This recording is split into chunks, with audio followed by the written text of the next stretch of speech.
Now it's time for America's Talking, with headlines from across the country that you can find in the description below or in your inbox with the Center Square newsletter, free at thecentersquare.com.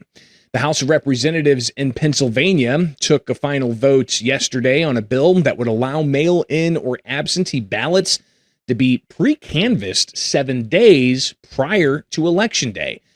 Significant change from current law, which only allows ballots to be opened starting at 7 a.m. on Election Day. The bill passed almost completely along party lines. One Republican did break with the party, finding a final vote of 103 to 98. The Center Square reporter, Julia Kramer, reports the bill, sponsored by Democratic State Representative Scott Conklin of Centre County, sought to provide overwhelmed voting officials with more time to make counting more efficient. Now, this process allows one Republican and one Democrat, overseen by the election office, to watch as poll workers open those ballots, verify voter signatures, and identify and flatten the ballots for the counting machines. Now, while Conklin clarified that it does not involve any pre-election counting of votes or recording those votes, Republicans took issue with the separate aspect of the process. Read more at thecentersquare.com. More than 128,000 people have voted early in Georgia's June 16th primary runoff election, according to the Secretary of State's office. The Center Square associate editor, Kim Jarrett, reports another nearly 7,000 absentee ballots were counted, bringing the total to 143,871 votes cast. Now, the turnout represents 2% of Georgia's registered voters. The turnout for May's primary was 28.2%.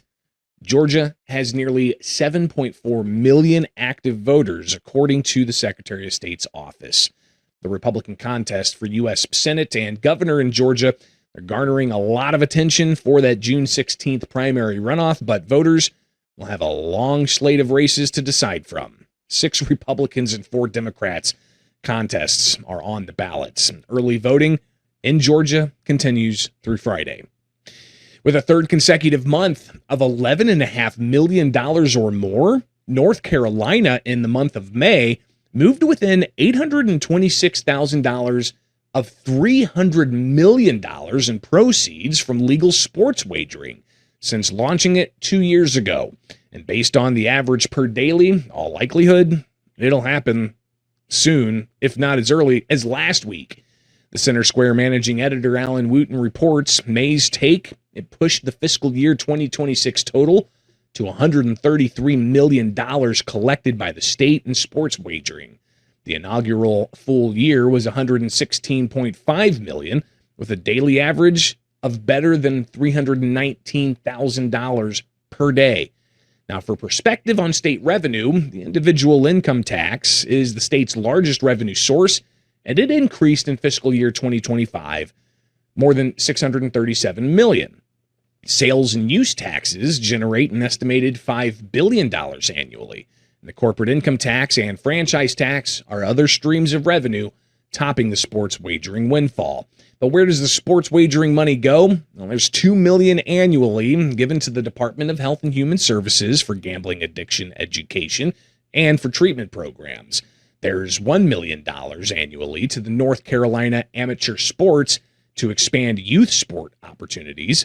And also annually, a third element is $300,000 to each of 13 state public school collegiate athletic departments.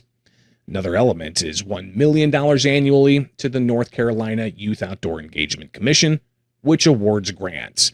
About 30% goes to help North Carolina attract major sporting events.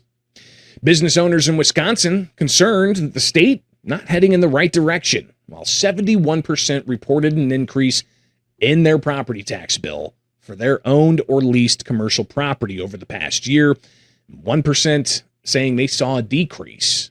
Now, the Center Square reporter John Stife reporting the employer survey from the Wisconsin Manufacturers and Commerce. It's conducted twice a year with 200 respondents.